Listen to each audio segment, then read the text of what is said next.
नमस्कार दोस्तों, स्वागत है आप सभी का हिंदी महासागर में। आज हम पढ़ने वाले हैं हार की जीत कहानी को। इस कहानी के लेखक हैं सुदर्शन सुदर्शन कवि।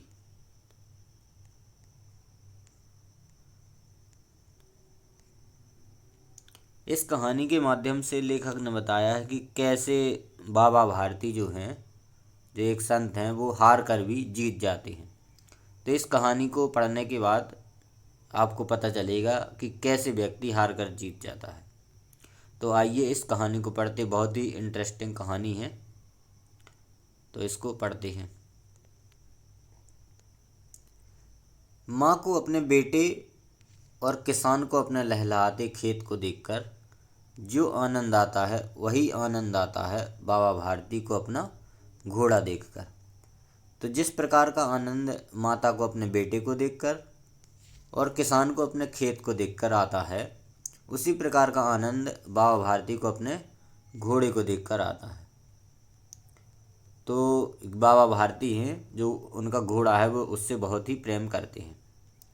भगवत भजन से जो समय बचता वह घोड़े को अर्पण हो जाता। मतलब जो भगवान का भजन करने के बाद जितना समय बचता, वह घोड़े की सेवा में और उसके साथ ही निकल जाता है। वह घोड़ा बहुत सुंदर था, बड़ा बलवान। उसके जोड़ का कोई घोड़ा सारे इलाके में नहीं था। मतलब उसके समान कोई दूसरा घोड़ा उस इलाके में भी नहीं था। बाबा भारती उसे सुल्तान कहकर पुकारते थे। अपने हाथों से उसे खरहरा करते, खुद दाना खिलाते और प्रसन्न होकर उसे देख देख करके प्रसन्न होते। उन्होंने रुपया, माल, असबाब, जमीन आदि सब अपना सब कुछ छोड़ दिया था। यहाँ तक कि उन्हें नगर के जीवन से भी घृणा थी। अब गांव से बाहर एक छोटे से मंदिर में रहते थे। तो बाबा भारती कहाँ रहते थे? गांव के बाहर एक छोटे से मंदिर में रहते थे। वही मंदिर में रहकर भगवान का भजन करते थे। उनका कथन है कि मैं सुल्तान के बिना नहीं रह सकूंगा। तो यह कथन किसका है? बाबा भारती का, कि मैं सुल्तान के बिना नहीं रह सकूंगा। उनके घोड़े का नाम क्या था? सुल्तान। उन्हें ऐसी भ्रांति सी हो गई थी, वे उसकी चाल पर लट्टू थे। कहते हैं ऐसे चलता है जैसे मोर घटा को देखकर नाच रहा हो। तो उन्होंने घोड़े की चाल की तुलना की है, जैसे मोर हो वह घटा को देख करके नाच रहा हो। जब तक संध्या समय सुल्तान पर चढ़कर 8-10 मील का चक्कर न लगा लेते, उन्हें चैन न आता। तो शाम के टाइम पे 8-10 मील वो जा करके घोड़े पर बैठ करके घूम कर आते थे।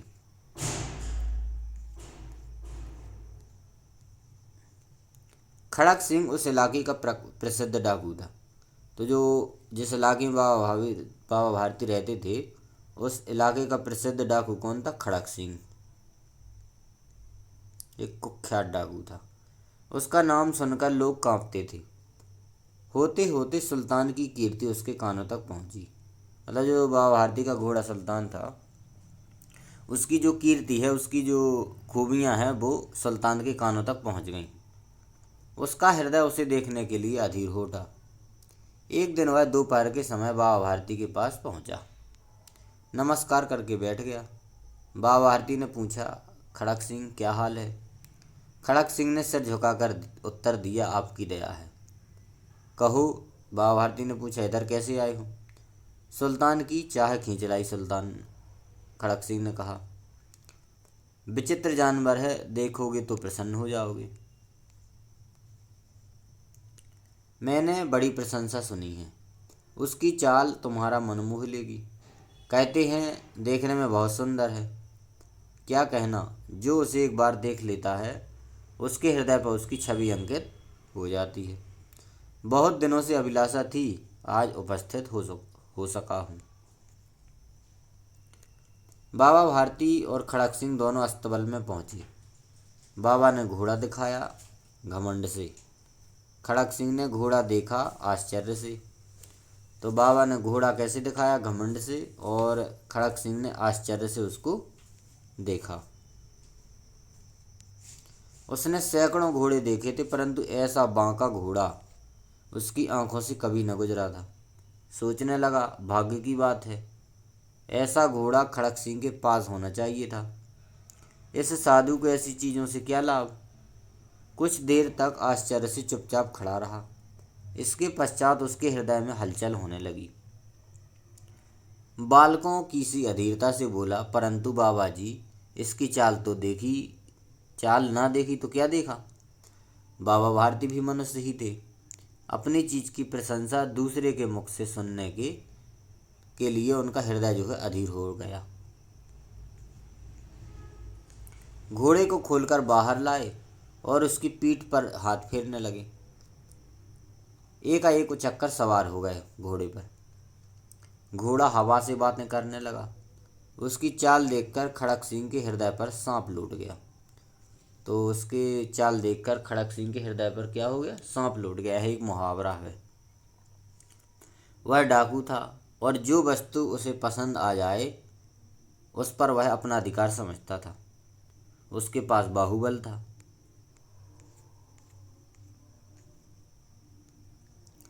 आदमी थे और बेरहमी थी।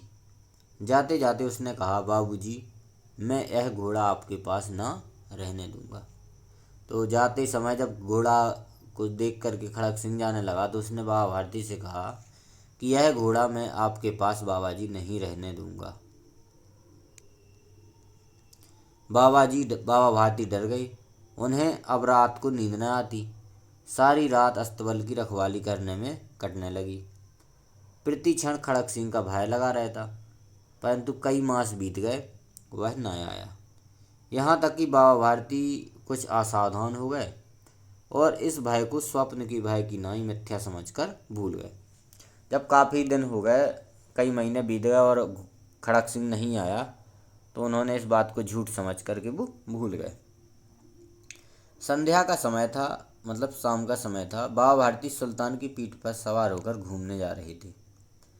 इस समय उनकी आंखों में चमक थी, मुख पर प्रसन्नता थी। कभी घोड़े के शरीर को देखते, कभी उसके रंग को, और मन में फूले न समाते थे।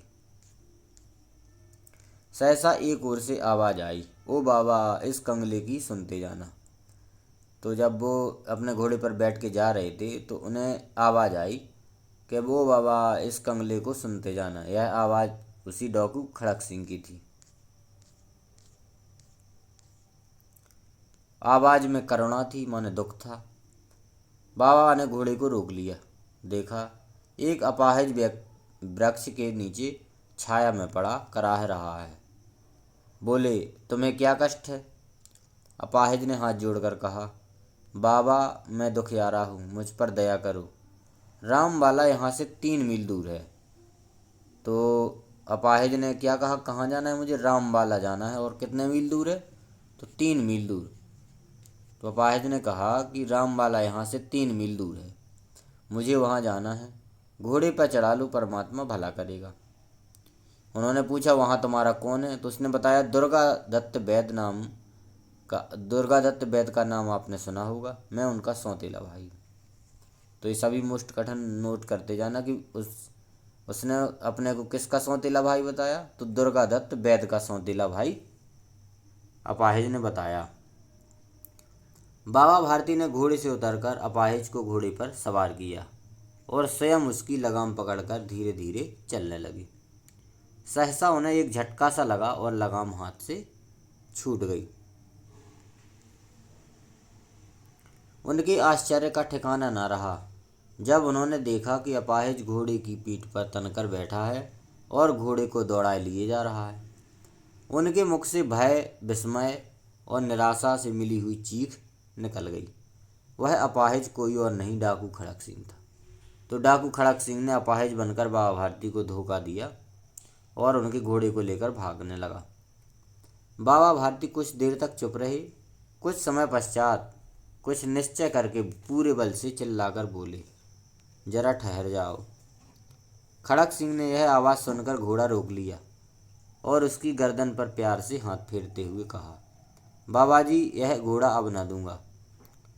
बाबा भारती ने कहा, परंतु एक बात सुनते जाओ। खड़क सिंह ठहर गया।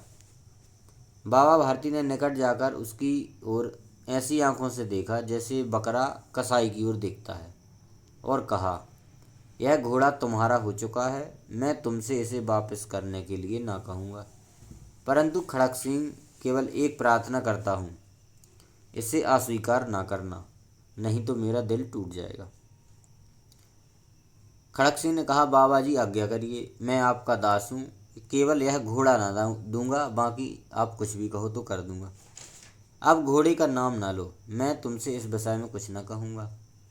मेरी प्रार्थना केवल इतनी है कि इस घटना को किसी के सामने प्रकट ना करना। मतलब बाबा भारती ने खड़क सिंह से कहा कि जिस प्रकार तुमने छल से घोड़े को मुझसे छीना है, तो इस घटना को किसी के सामने प्रकट नहीं करना, मतलब किसी से इसको कहना नहीं। खड़क सिंह का मुंह आश्चर्य से खुला रह गया। उसे लगा कि उसने घोड़े को लेकर यहाँ से भागना पड़ेगा, परंतु बाबा ने तो स्वयं उसे इस घटना को किसी के सामने प्रकट नहीं करने को कहा।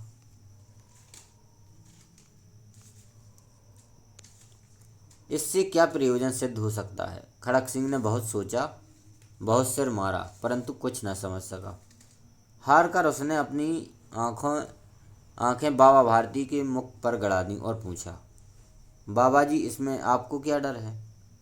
सुनकर बाबा भारती ने उत्तर दिया, लोगों को यदि इस घटना का पता चला तो वो किसी गरीब पर विश्वास न करेंगे, दुनिया से विश्वास उठ जाएगा। यह कहते कहते उन्होंने सुल्तान की ओर से मुंह मोड़ लिया, जैसे उनका उससे कोई भी संबंध ही न रहा हो। मतलब बाबा भारती ने कहा कि यदि इस घटना का किसी को पता चल गया तो लोग जो है गरीबों पर विश्वास करना छोड़ देंगे और इस संसार से जो है दुनिया से विश्वास उठ जाएगा। बाबा भारती चले गए, परंतु उनके शब्द खड़क सिंह के कानों में उसी प्रकार गूंजते रहे। सोचता था, कैसे ऊंचे विचार हैं, कैसा पवित्र भाव है। उन्हें इस घोड़े से प्रेम था। इसे देखकर उनका मुख फूल की नाई खिल जाता था, मतलब फूल के जैसे खिल जाता था। कहते थे, इसके बिना मैं ना रह सकूँगा। इसकी रखवाली में कई रात सोए नहीं, भजन भक्ति न कर रखवाली करते रहे, परंतु आज उनके मुख पर दुख की रेखा तक न दिखाई पड़ती थी। उन्हें केवल यह ख्याल था कि कहीं लोग गरीबों पर विश्वास करना ना छोड़ दें। रात के अंधेरे में खड़क सिंह बाबा भारती के मंदिर में पहुंचा। चारों ओर सन्नाटा था, आकाश में तारे टिमटिमा रहे थे। थोड़ी दूर पर गांव के कुत्ते भी भौंक रहे थे। मंदिर के अंदर कोई शब्द सुनाई ना देता था। खड़क सिंह सुल्तान की बाग पकड़े हुए था। वह धीरे धीरे अस्तबल के फाटक पर पहुंचा। फाटक खुला पड़ा था। किसी समय वहां बाबा भारती स्वयं लाठी लेकर पहरा देते थे, परंतु आज उन्हें किसी चोरी, किसी डाके का भय न था। खड़क सिंह ने आगे बढ़कर सुल्तान को उसके स्थान पर बांध दिया और बाहर निकलकर सावधानी से फाटक बंद कर दिया। इस समय उसकी आंखों में पश्चाताप के आंसू थे। मतलब खड़क सिंह जो है उसके बाबा की भारती की बातें सुनकर उसका हृदय जो है बदल गया और वो जा कर के रात में गया और उस घोड़े को जा कर के अस्तबल में बांध आया और उस समय उसकी आंखों में पश्चाताप के आंसू थे। रात्रि का तीसरा पहर बीत चुका था। चौथा पहर आरंभ होते ही बाबा भारती ने अपनी कुटिया से बाहर निकलकर ठंडे जल से स्नान किया। उसके पश्चात इस प्रकार जैसे कोई स्वप्न में चल रहा हो, उनके पांव अस्तबल की ओर बढ़े, परंतु फाटक पर पहुंचकर उनको अपनी भूल प्रतीत हुई। साथ ही घोर निराशा ने पांव को मन का भारी बना दिया। वे वहीं रुक गए। घोड़े ने अपने स्वामी के पांव की चाप को पहचान लिया और जोर से हिनहिनाया। अब बाबा भारती आश्चर्य और प्रसन्नता से दौड़ते हुए अंदर घुसे। अपने घोड़े को गले से लिपटकर इस प्रकार रोने लगे जैसे कोई पिता बहुत दिन से बिछड़े हुए पुत्र से मिल रहा हो। तो बाबा भारती अपने घोड़े को जब अस्तबल में उन्होंने देखा दोबारा बंधा हुआ, तो उससे लिपट कर ऐसे रोने लगे जैसे कोई पिता अपने पुत्र से बिछड़ा हुआ हो और मिलने के बाद रो रहा हो। बार बार उसकी पीठ पर हाथ फेरते, बार बार उसके मुंह पर थपकियां देते और कहते थे, अब कोई गरीबों की सहायता से मुंह न मोड़ेगा। थोड़ी थोड़ी देर बाद जब वह अस्तबल से बाहर निकले तो उनकी आंखों से आंसू बह रहे थे। आंसू उसी भूमि पर ठीक उसी जगह गिरे थे जहां बाहर निकलने के बाद खड़क सिंह खड़ा होकर रोया था। तो बाबा भारती के भी आंसू उसी स्थान पर गिरे जहां पर खड़क सिंह रोया था। दोनों ने के आंसुओं का उस भूमि की मिट्टी पर परस्पर मेल हो गया और यह कहानी यहीं पर समाप्त हो जाती है। इस कहानी के लेखक हैं सुदर्शन जी। सुदर्शन कवि का इनका जन्म हुआ था 1896 में और निधन हुआ 1983 में। यह कहानी हिंदी की प्रसिद्ध कहानियों में से एक है और इसे हिंदी के प्रसिद्ध लेखक सुदर्शन ने लिखा है। सुदर्शन का वास्तविक नाम था बद्रीनाथ भट्ट। तो सुदर्शन जी का वास्तविक नाम था बद्रीनाथ भट्ट। उन्होंने पहली कहानी तब लिखी थी जब वे आप ही तरह छठी कक्षा में पढ़ती थी। सुदर्शन ने कहानियों के अतिरिक्त लेख, नाटक, उपन्यास भी उन्होंने लिखे हैं। इसके अलावा उन्होंने अनेक फिल्मों की पटकथा और गीत भी लिखे हैं। तो एक कहानी यहीं पर समाप्त हो गई और लेखक परिचय भी। तो यदि वीडियो पसंद आया है तो लाइक करें, कमेंट करें और चैनल पर नए हैं तो सब्सक्राइब जरूर करें। मिलेंगे अगले वीडियो में नई रचना के साथ। धन्यवाद।